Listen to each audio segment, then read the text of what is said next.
আপনি দিনরাত পড়াশোনা করেন, কিন্তু যদি আপনার বন্ধু আপনার থেকে 10 গুণ কম পড়ে, তাও সে পরীক্ষায় আপনার থেকে বেশি নাম্বার পায়, তখন আপনার কেমন লাগবে? আপনি যখন ঘন্টার পর ঘন্টা বসে নিখুঁত নোট তৈরি করেন, তখন আপনার বন্ধুরা বাইরে খেলাধুলা করে। সবাই বলে কঠোর পরিশ্রম করলে সফল হয়, কিন্তু বাস্তবতা হলো কঠোর পরিশ্রমের পাশাপাশি স্মার্ট ওয়ার্কও জরুরি। আজকের এই ভিডিওতে আমি আপনাকে এমন 12টি কৌশল বলবো, যা ব্যবহার করে আপনি মাত্র 3 ঘন্টা পড়াশোনা করেই অন্যদের 10 ঘন্টা পড়ার সমান নম্বর পেতে পারেন। নবম কৌশলটি হলো সেরা কৌশল, যার মাধ্যমে আপনি কোনো অধ্যায়ের শুরু থেকে শেষ পর্যন্ত একবার পড়ে মনে রাখতে পারবেন। তাই অন্তত শেষ পর্যন্ত ভিডিওটি অবশ্যই দেখবেন।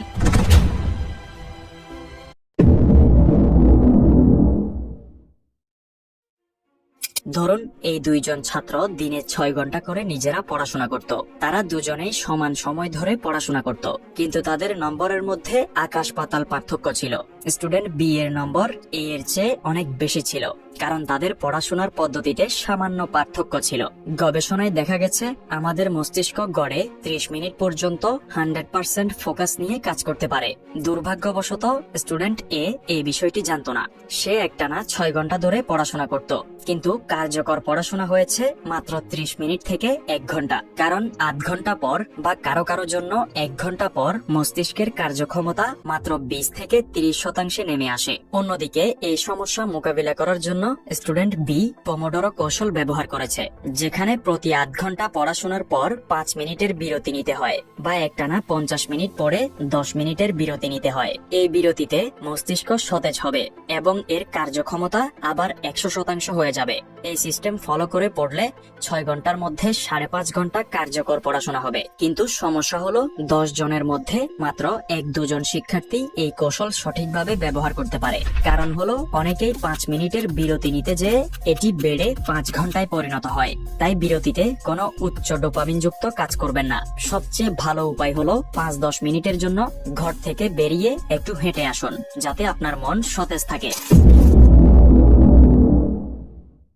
আপনার কি কখনো এমন হয়েছে যে আপনি পড়তে চান, কিন্তু পড়তে মন চায় না? এর কারণ হলো আপনি আপনার দিনটিকে ভুলভাবে পরিকল্পনা করেন, বা একেবারেই পরিকল্পনা করেন না। আপনি যদি আপনার দিনটিকে সঠিকভাবে পরিকল্পনা না করেন, তবে আগের কৌশল ব্যবহার করেও কোনো লাভ হবে না। ধরুন, ছাত্র এ এবং ছাত্র বি দুজনেই পোমোডোরো কৌশল ব্যবহার করে পড়াশোনা করে, কিন্তু পার্থক্য হলো ছাত্র এ সকালে ঘুম থেকে উঠে প্রথমে ফোন হাতে নেবে, গেম খেলবে এবং তারপর অর্ধেক দিন নষ্ট করার পর পড়াশোনা করবে। অন্যদিকে ছাত্র বি প্রথমে পড়াশোনা করবে এবং তারপর কাজ শেষ হলে পুরস্কার হিসাবে ফোন হাতে নেবে। অনুমান করুন কার নম্বর বেশি আসবে? অবশ্যই ছাত্র বি এর। ছাত্র এ, সে তো তার মস্তিষ্ককে আগে থেকেই ডোপামিন দিয়ে অতি উদ্দীপিত করে ফেলেছে, যার ফলে পরে তার না পড়াশোনা করতে ভালো লেগেছে, না সে মনোযোগ দিতে পেরেছে। লেখক জেমস ক্লিয়ার তার অ্যাটমিক হ্যাবিটস বইতে লিখেছেন, পরিবেশ হলো সবচেয়ে গুরুত্বপূর্ণ জিনিসগুলোর মধ্যে একটি, যা আপনার অভ্যাসগুলোকে প্রভাবিত করে। আপনি কতটা কার্যকরভাবে পড়াশোনা করতে পারেন তা নির্ভর করে পড়াশোনার সময় আপনার পরিবেশ কেমন তার উপরে। যেমন রান্নাঘরে গেলে কিছু খেতে ইচ্ছে করে, বিছানায় গেলে ঘুমাতে ইচ্ছে করে, পার্টিতে গেলে নাচতে ইচ্ছে করে, তেমনি লাইব্রেরিতে বসলে বা একটি আলাদা স্টাডি টেবিলে বসলে পড়াশোনা করতে ইচ্ছে করে। আমাদের অবচেতন মন পরিবেশ থেকে সংকেত নেয় এবং এই সংকেতের কারণেই যে কোনো অভ্যাস শুরু হয়। তাই আপনাকে আপনার মস্তিষ্ককে প্রশিক্ষণ দিতে হবে, যাতে পড়াশোনার সময় আপনি সব সময় স্টাডি টেবিলে বসে পড়াশোনা করেন। মূল কথা হলো পড়াশোনার জন্য একটি আলাদা জায়গা থাকা উচিত।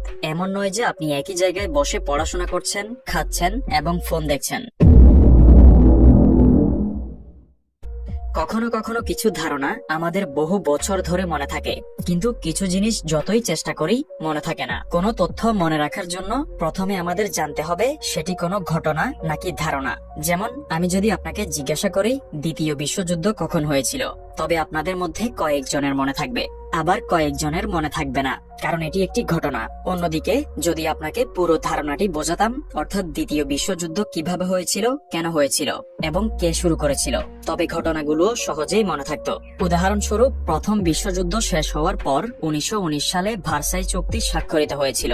এই চুক্তিতে জার্মানিকে এমন শাস্তি দেওয়া হয়েছিল যে তাদের অর্থনীতি ভেঙে পড়েছিল। বেশি জাতীয়তাবাদী চিন্তাভাবনা সম্পন্ন একজন যুবক অ্যাডলফ হিটলার তার দেশকে সামলানোর দায়িত্ব নেয়। হিটলার এমন একটি পদ্ধতি অবলম্বন করেছিলেন যা কেউ ভাবতেও পারেনি। হিটলার পোল্যান্ড আক্রমণ করেছিলেন, আর এই আক্রমণটি দ্বিতীয় বিশ্বযুদ্ধের সূচনা বিন্দু হয়ে ওঠে এবং 1939 সালে দ্বিতীয় বিশ্বযুদ্ধ শুরু হয়, যা 1945 সাল পর্যন্ত চলেছিল। এখন যদি আপনি ধারণাটি বুঝতে পারেন যে এই যুদ্ধ কিভাবে শুরু হয়েছিল, তবে 1939 সালটি আপনার সব সময় মনে থাকবে। ধারণাগুলো না জানলে ঘটনাগুলো একেবারেই অপ্রয়োজনীয়। ঘটনাগুলো তখনই অর্থবহ হবে যদি সম্পর্কিত ধারণাগুলো জানা থাকে। উদাহরণস্বরূপ, এখন আমি এক এক করে 13টি অক্ষর বলবো। আমি থামার পরে আপনাকে এই 13টি অক্ষর একই ক্রমে মনে রেখে বলতে হবে। প্রস্তুত?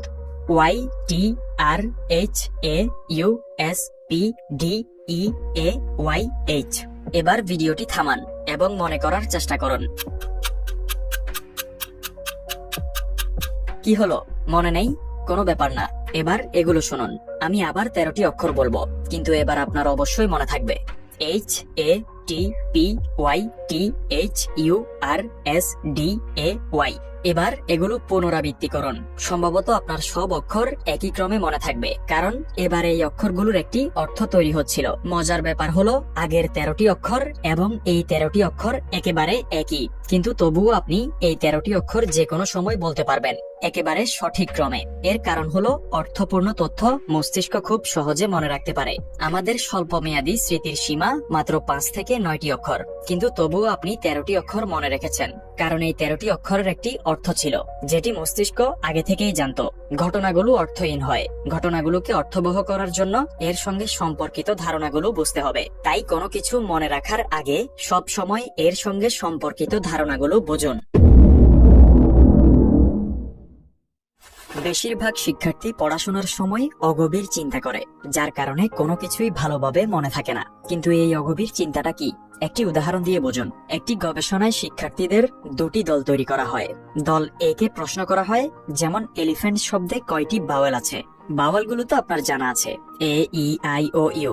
এই শব্দগুলোতে কয়টি ভাওয়েল আছে তাদের সেটি বলতে হবে। উত্তর খোঁজার সময় এই শিক্ষার্থীরা শুধু শব্দের অক্ষরগুলো নিয়ে ভাবছিল, শব্দের আসল অর্থ নিয়ে নয়। একেই বলে অগভীর চিন্তা। দল বি এর শিক্ষার্থীদের জিজ্ঞাসা করা হয়েছিল কোন জিনিসের আকার বড়। তাদের মস্তিষ্কে উত্তর খোঁজার সময় সেই জিনিসটির আসল ছবি ভেসে উঠেছিল এবং তারা এর আসল অর্থ জানতে পেরেছিল। কিছুক্ষণ পর যখন তাদের সেই শব্দ বলতে বলা হলো, দল এ এর শিক্ষার্থীরা 30টির মধ্যে মাত্র 5টি শব্দ বলতে পেরেছিল, কিন্তু দল বি এর শিক্ষার্থীরা 10টি শব্দ মনে রেখেছিল। অর্থাৎ দল বি এর প্রায় দ্বিগুণ মনে ছিল।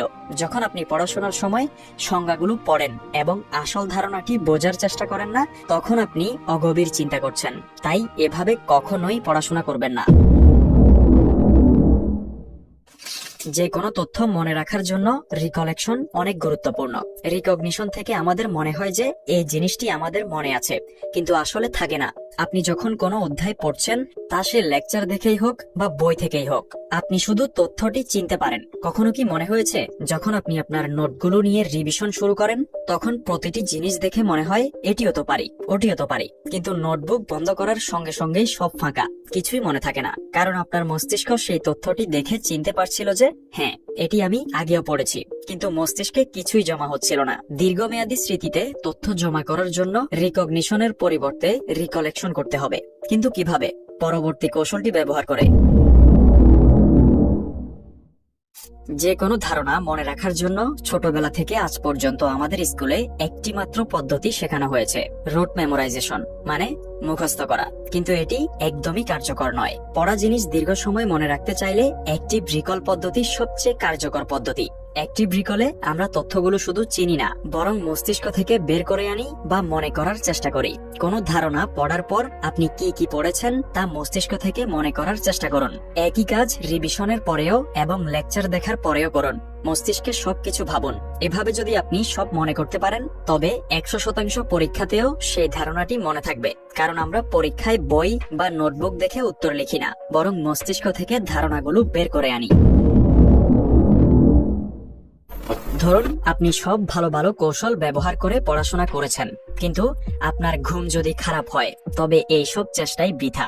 বেশিরভাগ শিক্ষার্থী ঘুমকে কম প্রাধান্য দেয়, কিন্তু ঘুম হলো সবচেয়ে বড় কারণ যার মাধ্যমে যে কোনো তথ্য আপনার স্থায়ী স্মৃতিতে জমা হয়। যেমন আজ যদি আপনি এই অধ্যায়টি পড়েন তবে এটি ক্ষণস্থায়ী দীর্ঘমেয়াদী স্মৃতিতে যাবে। এই তথ্য মস্তিষ্কের স্থায়ী স্মৃতিতে তখনই জমা হবে যদি আপনি 7 থেকে 8 ঘন্টা ঘুমান, কারণ তথ্যের স্থায়ী স্মৃতিতে জমা হওয়ার প্রক্রিয়াটি র্যাপিড আই মুভমেন্ট স্লিপের উপর নির্ভর করে, যা ঘুমানোর প্রায় 1.5 ঘন্টা পর শুরু হয়। তাই ভালো পড়াশোনার পাশাপাশি ভালো ঘুমও খুব জরুরি। আমরা জেনে গেছি যে পড়ার সময় সেটি ভালোভাবে বোঝা সবচেয়ে জরুরি জিনিস, কিন্তু আপনি ধারণাগুলো বুঝবেন কিভাবে? ধারণাগুলো সহজে বোঝার জন্য আপনি ফাইনম্যান কৌশল ব্যবহার করবেন। এই কৌশল অনুযায়ী আপনি যা পড়েছেন তা অন্য কাউকে বোঝাতে হবে, এবং এমন ভাবে বোঝাতে হবে যেন আপনি 5 বছর বয়সী শিশুকে শেখাচ্ছেন। কারণ অন্য কাউকে আপনি কোনো ধারণা তখনই বোঝাতে পারবেন যখন আপনার নিজের কাছে সেটি 100% পরিষ্কার হবে। যে পয়েন্টে আপনি আটকে যাবেন, বুঝবেন যে আপনি নিজেই সেই জিনিসটি বোঝেননি। এই কৌশলের বিশেষত্ব হলো অন্যকে বোঝানোর সময় আপনি নিজেও সক্রিয়ভাবে শিখছেন। যদি অন্যকে বোঝাতে না পারেন তবে নিজেকে বোঝান, নিজের সঙ্গে কথা বলুন। SQ3R হলো অন্যতম সেরা একটি পড়াশোনার পদ্ধতি।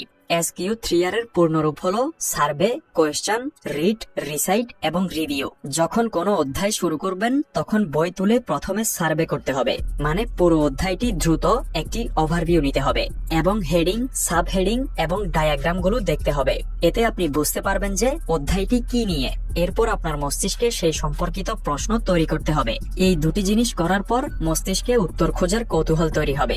যখন কোনো কিছুর উত্তর খোঁজার কৌতূহল থাকে তখন মস্তিষ্ক সেই জিনিসটি দ্রুত ধরে নেয়। সার্ভে এবং প্রশ্ন তৈরি করার পর আপনি অধ্যায়টি পড়া শুরু করবেন। সেই প্রশ্নগুলোর কারণে মস্তিষ্কে স্বয়ংক্রিয়ভাবে অনুসন্ধান প্রক্রিয়া শুরু হয়ে যাবে এবং আপনি আরো কার্যকরভাবে তথ্য গ্রহণ করতে পারবেন।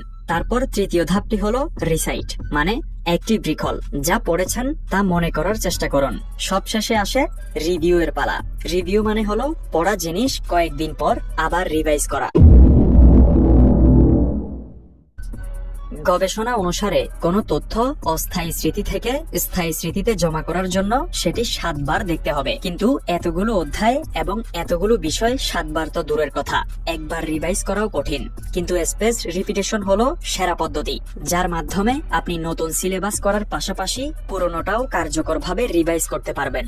অধ্যায় শেষ করার পর পরের দিন সেটি রিভাইজ করুন, তারপর 3-4 দিন পর দ্বিতীয় রিভিশন এবং 10-12 দিন পর তৃতীয় রিভিশন। এভাবে প্রতিটি রিভিশনের পর সময় বাড়াতে থাকুন এবং প্রতিটি অধ্যায় শেষ করার পর এই চক্রটি শুরু করতে হবে। জটিল তথ্য মনে রাখার জন্য আমরা যে সংক্ষিপ্ত রূপগুলো তৈরি করি সেগুলোকে নিমোনিকস বলে।